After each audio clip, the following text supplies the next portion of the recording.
Not sure it needs to be extended. Just so you know, Iran wants to make a deal, and we're dealing very nicely with them. We've got to have no nuclear weapons. If we do, that's a big factor. And they're willing to do things today that they weren't willing to do 2 months ago.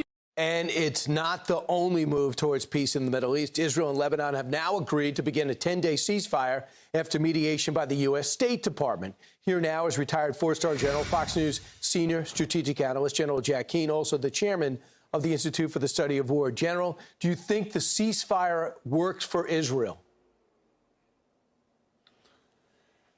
The ceasefire in Lebanon, is that what you're talking about? Yes. Yeah, well, listen, let's unpack this a little bit. The Lebanese and the Israeli government wanted to talk. The challenge we have here, Lebanon has no control over Hezbollah whatsoever. They tried to kick out the Iranian ambassador a month ago because he was interfering diplomatically inside the politics of Lebanon. And Iran said no, defiantly. And guess where that ambassador is? He's still in Lebanon. They have no control here. And what Israel wanted to do and was doing is finish the destruction of Hezbollah as much as they can, much more than what they did back in 24.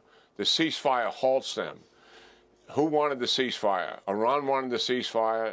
Government Lebanon wanted the ceasefire. And based on that, President Trump certainly asked the Israelis to go to that ceasefire. The fact is they would have preferred to continue the destruction of it, which would be in Lebanon's interest, in my view, because they cannot disarm Hezbollah. They cannot even begin to control Hezbollah. So our audience to understand, Hezbollah are all Lebanese citizens operating under the orders of another country, Iran, and their residence is inside of Lebanon.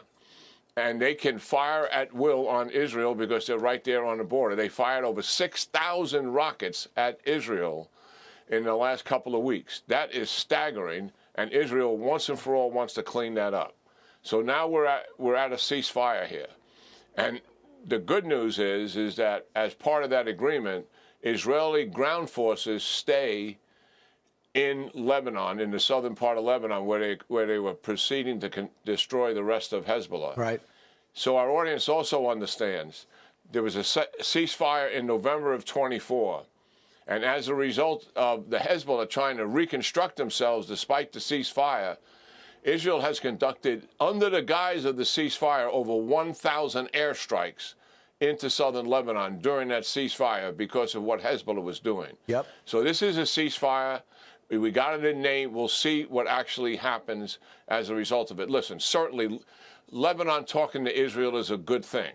But understand the realities of here. I do. Lebanon doesn't have much of any control over Hezbollah, and certainly none in terms of influence in Iran. Talking about control, the blockade's been a stroke of brilliance ever since it went into play 10 a.m. on Monday morning Eastern time. U.S. Navy has stopped about 14 ships from passing Iranian past blockade. They have turned around Chinese ships. They turned around Iranian ships through the Strait. So they've actually trumped the shutdown, the Iranian shutdown of the Strait. How much power and leverage does President Trump have right now?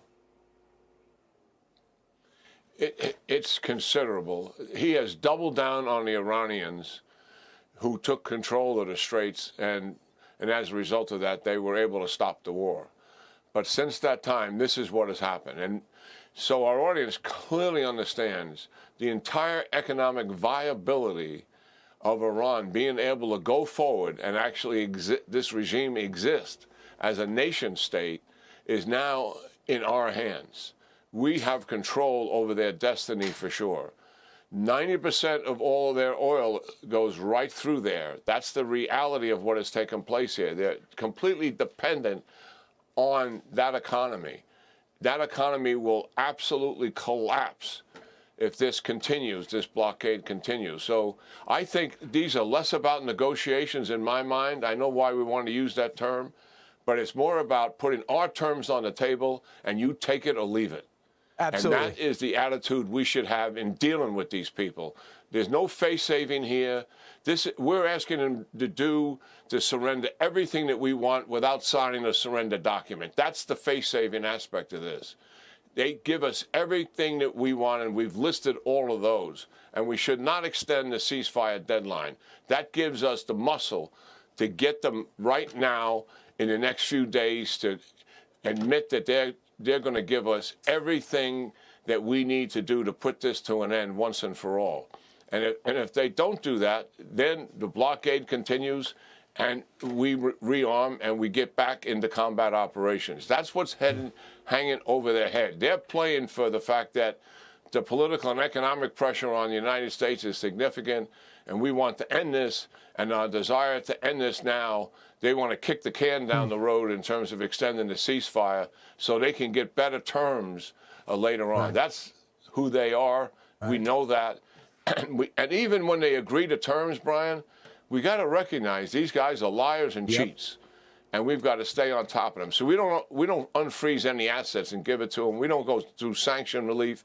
We don't do any of that until way down the road, and they prove to them to us that they're actually serious about behavior change. Got it. They're not recovering ballistic missiles. They're not supporting proxies anymore. They're giving us all of the nuclear, highly enriched uranium. There is going to be no capability for them to ever establish any degree of enriched uranium in their country. They're not going to have the capability to do that.